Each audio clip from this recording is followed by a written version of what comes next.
Okay, आज हम लोग बात करेंगे नेक्स्ट एग्जाम पॉइंटर सीरीज में। बेसिक इलेक्ट्रॉनिक्स ही चल रही है, बस इसके अंदर जो है चैप्टर जो है वो बदल गया। अभी तक जो हम लोग डिस्कस कर रहे थे उसके अंदर हम लोग जो बेसिक फिजिक्स थी या कह सकते हो या सेमीकंडक्टर टेक्नोलॉजी थी उसके ऊपर बात कर रहे थे। जो क्वेश्चंस आए हुए थे सेमीकंडक्टर की जो फिजिक्स होती है। नाउ इस पार्ट के अंदर ये जो चैप्टर अब चलेगा इसके अंदर हम लोग बात करेंगे सेमीकंडक्टर डायोड के ऊपर जो क्वेश्चंस आपसे एग्जाम में पूछे गए हैं। ठीक है, काफ़ी चीज़ें मैं कवर करने की कोशिश करूंगा, जितने इंपॉर्टेंट है, जितने भी एग्जाम के पर्सपेक्टिव से इंपॉर्टेंट पॉइंट है उन सबको कवर करने की कोशिश करूंगा। सही है। अच्छा, एक चीज़ मैं और बता दूं, अभी जो वोटिंग हुई थी उस वोटिंग में क्लियर कट मतलब बहुत टफ कंपटीशन था। मैंने देखा कभी वाइट बैकग्राउंड जीत रहा है, कभी ब्लैक बैकग्राउंड जीत रहा है, लेकिन अल्टीमेटली मैंने देखा कि ब्लैक बैकग्राउंड ही विनर है। तो अब ये जो सेमीकंडक्टर सीरीज़ है इसमें जितना मैंने तैयार कर लिया है इसको मैं वाइट बैकग्राउंड में कवर करूंगा, लेकिन इसके बाद जो है उसको ब्लैक बैकग्राउंड में ही मैं कवर करूंगा, क्योंकि जैसा कि वोटिंग हुई है, जितने वोट मिले हैं टेलीग्राम पे 2 जगह मैंने वोटिंग करवाई थी, एक पेड ग्रुप में, एक अनपेड ग्रुप में और एक यूट्यूब पे। तो 2 जो ग्रुप हैं उनके अंदर क्लियर कट ब्लैक जो है बैकग्राउंड विनर रहा है।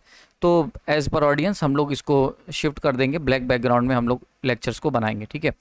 तो आयुब आपको जो भी हम लोग जो भी वोटिंग, इसीलिए मैं कोई भी डिसीजन लेने से पहले मैं वोटिंग करवा लेता हूँ। मेरे को दोनों में कोई दिक्कत नहीं है, लेकिन हाँ एक बात मेरा पर्सनल ओपिनियन भी है कि ये जो लेक्चर्स हैं ना, ये जो मैं बनाता हूँ अल्टीमेटली इनका एम होता है कि आप इनको देखो। मैं इनको पीडीएफ में देने एक सेकेंडरी पार्ट है, प्राइमरी पर्पस है कि आप इन लेक्चर्स को देखें। एंड ये बात बिल्कुल सही है, मैं बनाते समय भी मेरे को आंखों पे बहुत जोर देना पड़ता है, बिकॉज जब मैं स्क्रीन पे लिखता हूँ तो आंखों पे मेरे बहुत असर पड़ता है। और मैं पूरा 100% इस बात से एग्री करता हूँ कि जो ये लेक्चर देखता होगा ना उसको भी आंखों पे जोर पड़ता होगा। डेफिनेटली ये बात बिल्कुल सही है। अपार्ट फ्रॉम कि कंफर्टेबल किस में हूँ, दोनों में कंफर्टेबल हूँ, बट ये बात मैं जो ऑडियंस की है इसमें पॉइंट है, इसमें दम है इस पॉइंट में कि भाई वाइट बैकग्राउंड जो है आंखों पर बहुत ज़्यादा कह सकते हो आप थकाता है। मैं लेक्चर बनाते में थक जाता हूँ, सोचो तो जो देखता होगा उसको कितनी प्रॉब्लम होती होगी। So this is the decision, और इसीलिए मैंने वोटिंग करवाई थी। तो आज का लेक्चर स्टार्ट करते हैं। पॉइंट नंबर 1 यहाँ पर पूछा गया है कि भैया जो पी टाइप के जो सेमीकंडक्टर होते हैं उनके ऊपर कुछ चीज़ें आपको पता होनी चाहिए जिनके ऊपर क्वेश्चंस आए हुए हैं। मैंने उसको समराइज़ कर दिया कि ये हमने पुराने लेक्चर में डिस्कस करा था कि जब भी पी और एन को हम लोग बहुत ही क्लोज रखते हैं तो ऐसे में क्या होता है कि जो एन के अंदर के जो इलेक्ट्रॉन्स हैं ये यहाँ पर बहुत ज़्यादा एन के पास एक्सेस में इलेक्ट्रॉन्स होते हैं और पी के पास एक्सेस में होल्स होते हैं ना। होल्स का मतलब हो गया वैकेंट पोजीशन, सही है, खाली जगह। और इलेक्ट्रॉन का मतलब हो गया डेंस, ठीक है, डेंस हो गई। तो हम कह सकते हैं कि जो एन टाइप सेमीकंडक्टर्स होते हैं दे आर हाईली डेंस। तो इनकी जो डेंसिटी होती है वो क्या होती है, वो काफ़ी ज़्यादा हाई होती है। और अगर हम बात करते हैं पी टाइप की तो हम इनकी जो डेंसिटी है, अगर हम इनकी डेंसिटी की बात करें तो इनकी जो डेंसिटी है वो काफ़ी कम होती है compare to the N type. So due to density difference यहाँ पर क्या होता है कि इलेक्ट्रॉन जो होते हैं वो चलना शुरू कर देते हैं from N type to the P type, और होल्स जो होते हैं वो पी से एन की तरफ जाने लगते हैं। और इस चार्ज कैरियर्स के मूवमेंट की वजह से जो करंट फ्लो करता है उसको हम कहते हैं ड्रिफ्ट करंट, डिफ्यूजन करंट, गलत वर्ड बोल के, डिफ्यूजन करंट।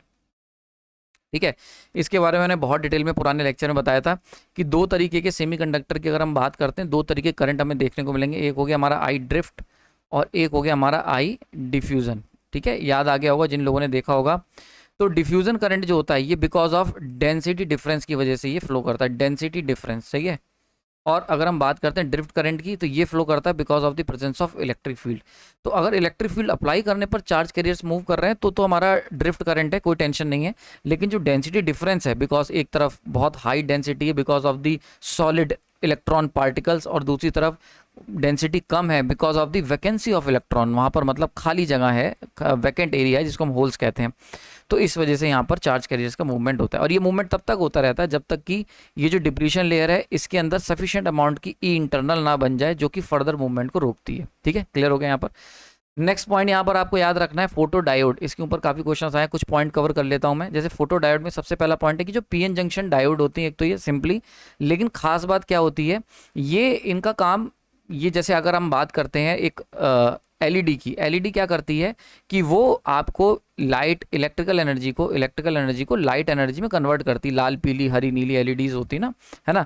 तो वो क्या करती हैं कि जो लाइट एनर्जी, जो इलेक्ट्रिसिटी होती है उसको लाइट एनर्जी में कन्वर्ट करती है। ये जस्ट उल्टा काम करती है। पीएन जंक्शन डायोड तो होती हैं बट ये क्या करती है, लाइट एनर्जी को कन्वर्ट करती है इलेक्ट्रिकल करंट में, मतलब जस्ट अपोजिट काम कर दिया बिल्कुल। ठीक है, तो ये क्या करती हैं, अगर हम इनकी बात करेंगे तो ये लाइट लेंगी और उसको करंट में कन्वर्ट कर देंगी। ठीक है, बैक मतलब रिवर्स प्रोसेस। रिवर्स मोड में ऑपरेट होती हैं, ध्यान रखना रिवर्स बायस मोड में ही ये काम करती हैं, ठीक है। यानी कि जो नॉर्मल डायोड होती है वो फॉरवर्ड बायस में, ये रिवर्स बायस में। अच्छा, इनके अंदर जो रिवर्स करंट होता है, यानी कि जब भी रिवर्स बायस्ड होंगी, रिवर्स बायस का मतलब हो गया कि भैया जो P है ये N है, P को हम लोगों ने नेगेटिव से जोड़ रखा है और N को हमने पॉजिटिव से जोड़ रखा है। तो ये रिवर्स बायस हैं, तो जनरली करंट कंडक्ट नहीं करेंगी, लेकिन जैसे ही इन पे लाइट पड़ेगी तो लाइट में क्या होता है, यहाँ पे होल पेयर के जो होल पेयर रिकम्बाइन हो गए थे वहाँ पे पेयर जनरेट हो जाते हैं, मतलब उनकी जो रिकम्बिनेशन होता है उसमें से इलेक्ट्रॉन होल पेयर को सेपरेट कर दिया जाता है। जैसे ही सेपरेट करा जाता है तो इलेक्ट्रॉन्स जो होते हैं वो यहाँ से इसके अंदर एंटर करते हैं और होल्स जो होते हैं वो नेगेटिव टर्मिनल की तरफ अट्रैक्ट होते हैं।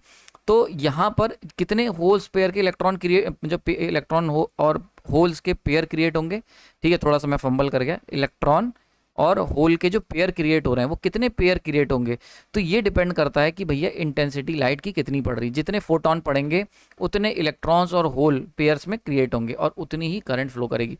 तो ये जो रिवर्स करंट है यहाँ पर बहुत ध्यान से समझ लेना, ये रिवर्स करंट ये डायरेक्टली इस बात पर डिपेंड करेगी कि भैया इंटेंसिटी कितनी लाइट की उस पीएन जंक्शन के ऊपर गिर रही है, पीएन जंक्शन डायोड के ऊपर, ठीक है। फोटो डायोड में जो पावर डिसिपेशन होता है वो ज़्यादा होता है compare to the normal diode, ये इसका डिसएडवांटेज है कि ये प्रॉब्लम रहती है। और फोटो डायोड जो होती है ये फॉरवर्ड बायस मोड में कनेक्ट भी हो सकती है, मतलब ऐसा नहीं है कि फोटो डायोड है तो हम उसको फॉरवर्ड बायस मोड में कनेक्ट नहीं करेंगे। तो देखो एक बात समझ लो, अगर ये हमारी फोटो डायोड है तो जब तुम इसे फॉरवर्ड बायस जोड़ोगे तो it will act as a normal diode. तो ये जो होगी ये एक नॉर्मल डायोड की तरह काम करेगी, सिंपल, यानी कि ये इसके अंदर क्या होगा कि it will just allow the conduction of current, और ये ऑफर करेगी 0.7 वोल्ट, 0.7 वोल्ट ही आई थिंक ऑफर करती normal silicon diode, 0.7 volt, and germanium I think 0.3 रहता है ना। तो वैसे ही बिल्कुल ये ऑफर करेगी, मतलब it will simply behave as a normal diode. अगर हम किसी फोटो डायोड को, क्वेश्चन मतलब इस तरीके से पूछा सकता है कि अगर हम लोग एक फोटो डायोड को लेके उसे फॉरवर्ड बायस कर दें तो क्या वो काम करेगी, बिल्कुल काम करेगी, डेफिनेटली काम करेगी। और इंपॉर्टेंट चीज़ ये है कि जब वो फॉरवर्ड बायस में रहेगी तो it will act as a normal diode, 0.7 volt का ड्रॉप होगा, सेम वो इस तरीके करेक्टरिस्टिक कर्व को शो कर देगी। लेकिन जब हम बात करते हैं, मेन मजा कब है, मेन मजा है रिवर्स बायस का। रिवर्स बायस जब हम करते हैं तो एक हमारी जो फोटो डायोड होगी, फोटो डायोड, और एक नॉर्मल डायोड, इसमें डिफरेंस क्रिएट होता है। Normal diode will not conduct any type of current, या करेगी भी तो बहुत ही नेग्लिजिबल करंट फ्लो करवाएगी। लेकिन फोटो डायोड में लार्ज करंट फ्लो करेगा, depend on the intensity of light falling on the junction. समझ में आ रही बात है?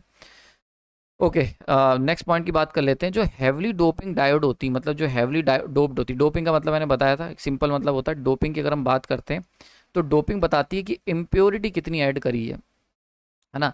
इसको पार्ट्स पर मिलियन, याद आ गया, ये सब चीज़ें हम लोगों ने लास्ट लेक्चर में, पुराने कुछ लेक्चर्स में डिस्कस करी थी, बहुत इंपॉर्टेंट थी, मुझे भी बहुत इंटरेस्टिंग लगा ये बात जब मैं इसकी स्टडी कर रहा था।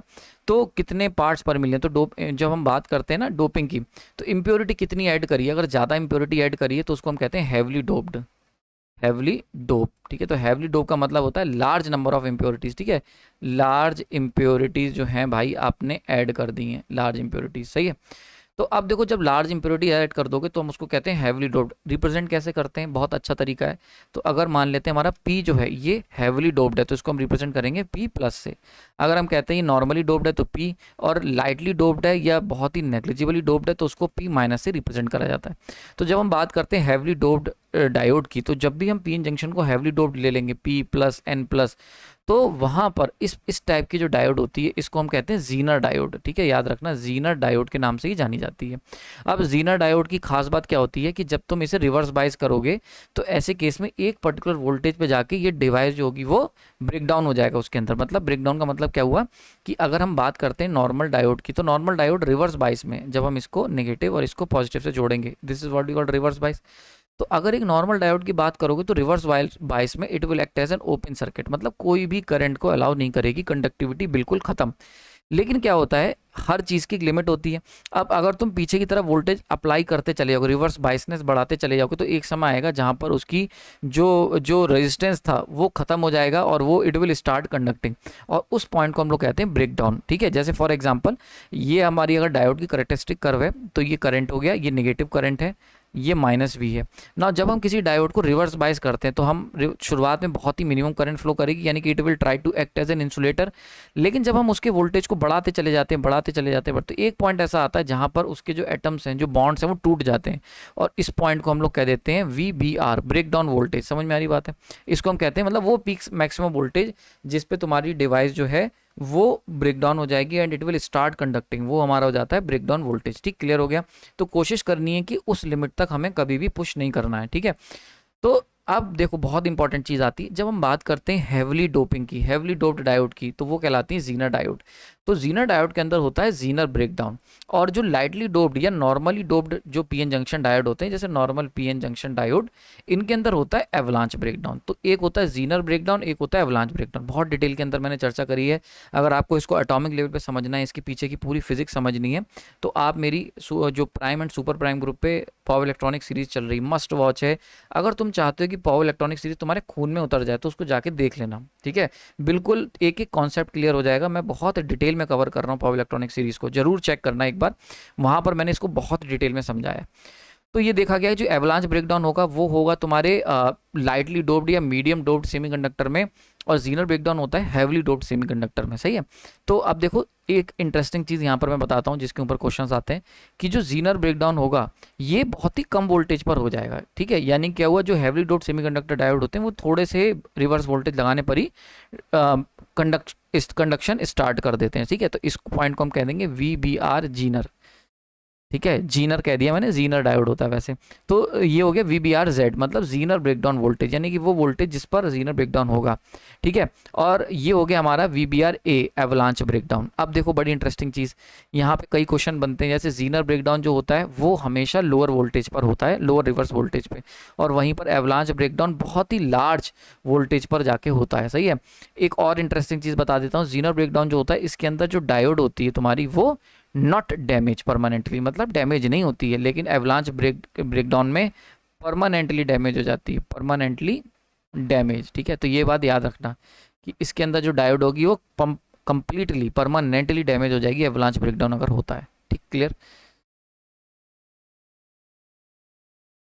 नेक्स्ट फोर्थ पॉइंट की बात कर लेते हैं। फोर्थ पॉइंट यहाँ पर दिया हुआ है कि डोपिंग जैसे जैसे तुम बढ़ाओगे, जैसे पी से हम लोग पी पॉजिटिव की तरफ गए, मतलब हैवली डोप करा, तो डोपिंग हम जैसे जैसे बढ़ाते हैं वैसे वैसे जो डिप्लीशन लेयर की विथ है वो पतली होती चली जाती है। तो जैसे मैं करके दिखाता हूँ, जैसे अगर मैं पी और एन को मिलाऊंगा तो ये हमारी डिप्लीशन लेयर की विथ होगी। वहीं पर अगर मैं क्या करता हूँ, पी प्लस और एन प्लस को मिला दूंगा तो डिप्लीशन लेयर की विथ पतली हो जाएगी, है ना। वहीं पर अगर मैं पी माइनस और एन माइनस को मिलाऊंगा तो डिप्लीशन लेयर की विथ बहुत चौड़ी रहेगी, कोई टेंशन की बात नहीं। तो जितनी ज़्यादा, यहाँ से हम कह सकते हैं कि जो भैया हमारी डोपिंग, जितनी ज़्यादा डोपिंग बढ़ाओगे उतनी डिप्लीशन लेयर जो है वो क्या होगा, छोटी बनेगी, पतली बनेगी। तो डोपिंग जैसे जैसे बढ़ाओगे वैसे वैसे डिप्लीशन लेयर की विथ जो होगी वो डाउन होती चली जाएगी। सही है, तो यानी कि width of depletion layer inversely proportion to the doping concentration. सही है, क्लियर हो गया यहाँ पर। दूसरा एक और इंटरेस्टिंग रिलेशन है कि भैया ब्रेकडाउन वोल्टेज जो होता है वो डिपेंड करता है डिप्लीशन लेयर की विथ के ऊपर।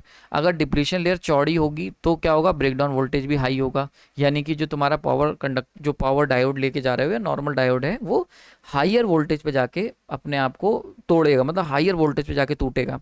तो वो उस डायोड के रिवर्स बायस में ओपन सर्किट रहने के चांसेस या रिवर्स बायस में कंडक्ट ना करने के चांसेस ज़्यादा हाई होंगे, और उसको हम लोग हाइयर वोल्टेज पे ऑपरेट करवा पाएंगे। वहीं पर अगर हम बात करते हैं ऐसे कंडक्टर की जिनकी डिप्लीशन लेयर पतली है, ऐसे डायोड की जैसे जीनर डायोड हो गया, तो उनका ब्रेकडाउन वोल्टेज भी कम होता है। तो अगर विथ को कम करोगे तो उससे क्या होगा, ब्रेकडाउन वोल्टेज VBR ये भी तुम्हारा डाउन होता चला जाएगा। That is a very important part. ठीक है, ध्यान रखना ये चीज़, ये आपको याद रखनी है। तो यहाँ से हम अगर हम इन दोनों रिलेशन को बात करें, जैसे एक इक्वेशन ये हो गई, एक इक्वेशन ये हो गई, इन दोनों को अगर लिंक करें तो हम कह सकते हैं कि breakdown voltage inversely proportion to the doping, यानी कि अगर तुमने डोपिंग बढ़ाई तो ब्रेकडाउन वोल्टेज कम होता चला जाएगा। इसीलिए जो जीनर ब्रेकडाउन है, जीनर डायोड्स होती है उनके अंदर जो ब्रेकडाउन होता है वो लोअर वोल्टेज पर हो जाता है, लो वोल्टेज पर होता है। ठीक है, क्लियर हो गया यहाँ पर। और एवलांच ब्रेकडाउन जो होता है हाइयर वोल्टेज पे होता है। अब इसके ऊपर भी मैंने पावर इलेक्ट्रॉनिक सीरीज में बहुत डिटेल में कवर करा है। ठीक है। That's why Zener breakdown occur at a lower voltage, कितना कम, 6 वोल्ट पे ही इसका, अगर मतलब नेगेटिव 6 वोल्ट -6 वोल्ट लगा दोगे जीनर ब्रेकडाउन पे, तो इजीली वहाँ पर हमें जीनर ब्रेकडाउन देखने को मिल जाएगा। ठीक है, क्लियर हो गया यहाँ पर। तो आई आपको ये सारे पॉइंट समझ में आ गए हो किस तरीके से कवर कर रहा हूँ मैं।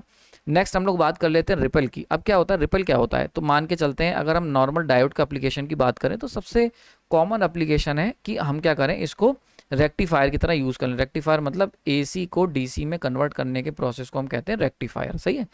तो जो डायोड है उसका सबसे प्राइम जो एप्लीकेशन है वो है रेक्टिफायर में। तो अगर तुम एक डायोड यूज़ करोगे तो it will act as a half wave rectifier, अगर तुम 2 डायोड या 4 डायोड यूज़ करोगे तो it will act as a full wave rectifier, सही है। अब देखो यहाँ पर बड़ी इंटरेस्टिंग चीज़ आती है। अगर मैं फुल वेव रेक्टिफायर की बात करूँ, फुल वेव का मतलब पूरी की पूरी एसी वेव जो है उसको हम कन्वर्ट कर देंगे डीसी में। देखो इसको जो पॉजिटिव थी इसको भी हमने यूज़ कर लिया। हाफ वेव का मतलब क्या होता है कि भैया ये एसी है, हम इसकी केवल आधी वेव, केवल पॉजिटिव साइकिल को ही कंसीडर करेंगे, नेगेटिव साइकिल में flat. So this is what we called half wave and full wave. तो अगर मैं एक फुल वेव रेक्टिफायर की बात करता हूँ तो ऐसे केस में क्या होगा, पूरी की पूरी एसी वेव को हमने डीसी में कन्वर्ट कर दिया, दैट इज द डीसी। ठीक। अब ये जो पीक वैल्यू और ये जो आप मिनिमम वैल्यू है, हाईएस्ट वैल्यू और मिनिमम वैल्यू जो है मतलब फ्लक्चुएशन की, इसको हम कहते हैं ripple. That is what we called ripple factor del V, सही है, समझ में आ रहे हैं? तो इसको हम कहते हैं रिपल डेल वी। क्लियर हो गया यहाँ पर। अब देखो इन रिपल्स को दूर करने के लिए हम लोग क्या करते हैं, फिल्टर लगाते हैं कैपेसिटर का। तो कैपेसिटर क्या करता है कि ये जो इतनी तेजी से नीचे नीचे जा रही थी इसको क्या करता है, थोड़ा कम नीचे कर देता है। तो जैसे ही आपने इसको फिल्टर लगाओगे तो फिल्टर लगाने से क्या होता है, रिपल्स अल्टीमेटली डाउन हो जाते हैं। अब देखो जो मैक्सिमम वैल्यू है, जो मिनिमम वैल्यू है, उसके अंदर काफ़ी भारी कमी आ गई है। तो डेल वी की जो वैल्यू है, जो कि रिपल फैक्टर का मेन कंपोनेंट है, वो काफ़ी हद तक रिड्यूस हो गया। तो यानी कि फिल्टर लगाने से, क्यों लगाते हैं फिल्टर, रिपल को कम करने के लिए। आपने देखा होगा कोई भी रेक्टिफायर सर्किट अगर आप यूज़ करेंगे तो उसके अंदर डेफिनेटली वहाँ पर एक फिल्टर लगा होगा। कैपेसिटर एज फिल्टर हम लोग 100% वहाँ पर यूज़ करते हैं, ठीक है, ध्यान रखना। अब देख लो, अगर अच्छा एक और चीज़ आती है, जो रिपल्स हैं उन पे फ्रिक्वेंसी क्या फ़र्क पड़ेगा। तो अगर हम लोग जैसे 50 हर्ट्ज़ पे डील कर रहे हैं, अगर इसको मैं बढ़ा के 60 हर्ट्ज़ कर दूं या 70 हर्ट्ज़ कर दूं या फिर 40 हर्ट्ज़ कर दूं, तो इन सब का क्या फ़र्क पड़ता है ज़रा समझते हैं। तो अगर फ्रिक्वेंसी बढ़ाओगे, फ्रिक्वेंसी बढ़ाने पे क्या होगा, ये रिपल बहुत तेज तेज आएंगे तो क्या होगा, यहाँ पर इनके जो टॉप और बॉटम के जो स्पेस है, मतलब कैपेसिटर जो होगा डिस्चार्ज होने से पहले ही चार्ज होने लगेगा। तो कैपेसिटर डिस्चार्ज पूरा हो ही नहीं पाएगा, उससे पहले ही चार्जिंग साइकिल आ जाएगी, तो यहाँ पर रिपल की वैल्यू डाउन हो जाती है। देख रहे हो कि छोटे छोटे रिपल बनेंगे। वहीं पर अगर फ्रिक्वेंसी कम करोगे तो फ्रिक्वेंसी कम होने का मतलब क्या हुआ कि चार्जिंग और डिस्चार्जिंग साइकिल कैपेसिटर की स्लो हो गई, सही है। तो इस केस में क्या होता है, रिपल की वैल्यू बढ़ती चली जाती है। रिपल मतलब मैक्सिमम और मिनिमम की वैल्यू। तो जितनी कम फ्रिक्वेंसी होगी उतना ज़्यादा रिपल फैक्टर हमें देखने को मिलेगा डीसी साइड में, और जितनी हाई फ्रिक्वेंसी होगी उतने कम रिपल हमें देखने को मिलेंगे डीसी साइड में। क्लियर हो गया यहाँ पर। तो हम कह सकते हैं कि जो रिपल फैक्टर होता है हमारा, वो इन्वर्सली प्रोपोर्शन होता है फ्रिक्वेंसी के और इन्वर्सली प्रोपोर्शन होता है कैपेसिटेंस के। यानी कि अगर मैं फ्रिक्वेंसी बढ़ाऊंगा तो रिपल फैक्टर कम होगा, इसी तरीके से बड़ा कैपेसिटेंस लगा दूंगा, कैपेसिटेंस जितना बड़ा लगाओगे उतने कम रिपल हमें देखने को मिलेंगे। So these are the 2 important point, याद रखना ये चीज़। तो रिपल फैक्टर बेसिकली ये शो करता है कि डीसी साइड में एसी का कितना इन्वॉल्वमेंट है, यानी कि एसी जो फ्लक्चुएशन थे वो डीसी में कितने पहुंच गए, अल्टीमेटली वो चीज़ रिपल शो करता है। ठीक है, क्लियर हो गया यहाँ पर। तो ये 2 चीज़ें आपको याद रखनी है। So these are the important part जो हमें याद रखने। तो आज के लिए इतना ही रखते हैं। नेक्स्ट जो और इंपॉर्टेंट पॉइंट है, जैसे जीनर डायोड के ऊपर अभी मैं काम कर रहा हूँ, और भी बहुत सारे पॉइंट कवर कर रहा हूँ मैं, इनको हम लोग कवर करेंगे नेक्स्ट वीडियो में। कीमती समय देने के लिए धन्यवाद। लेक्चर पसंद आए तो लाइक कर देना। इसकी जो PDF नोट्स हैं उसको मैं शेयर कर दूंगा सुपर प्राइम ग्रुप पे बहुत जल्दी। इसके अलावा बहुत इंपॉर्टेंट चीज़, अगर आप किसी भी एग्जाम की तैयारी कर रहे हो तो यूथ पब्लिकेशन सीरीज़ डेफिनेटली आपके लिए इंपॉर्टेंट है। तो यूथ पब्लिकेशन में मैंने DC machine, 3 phase induction motor, है ना, measurement, SGP switch gear protection, है ना, इसके अलावा हमने बेसिक इलेक्ट्रिकल, स्विचिंग, ट्रांजिएंट, ये बहुत सारी चीज़ें मैंने कवर करी हैं। आप ज़रूर देखें, सुपर प्राइम ग्रुप पर अवेलेबल हैं, और बहुत डिटेल में मैंने वहाँ पे न्यूमेरिकल्स करवाए हैं और क्वेश्चंस करवाए हैं। और ये जो पार्ट है, मतलब ये जो यूथ पब्लिकेशन सीरीज़ है, इसमें मैंने कोशिश की है कि अगर कोई एग्ज़ाम के समय में इसी सीरीज़ को देख लेगा तो भी उसके मैक्सिमम कॉन्सेप्ट कवर हो जाएंगे। तो मैंने अपना पूरा 100% दिया, जाके देखें। और सुपर प्राइम ग्रुप बहुत ज़्यादा महंगा नहीं है, आपके ईजिली अफोर्डेबल है, उसको प्राइस को आप जाके देख सकते हैं और ईजिली उसका फ़ायदा उठा सकते हैं। कीमती समय देने की धन्यवाद। कोई डाउट हो तो कमेंट सेक्शन बताना। लेक्चर पसंद आया तो लाइक करते रहना भाई। देखो अगर इस पे, ये फ्री लेक्चर्स हैं, अगर इस पे लोगों के लाइक्स और व्यूज़ आएंगे, ये वीडियो रैंक करेगा, तो मैं और वीडियो जल्दी लाऊंगा। Thank you.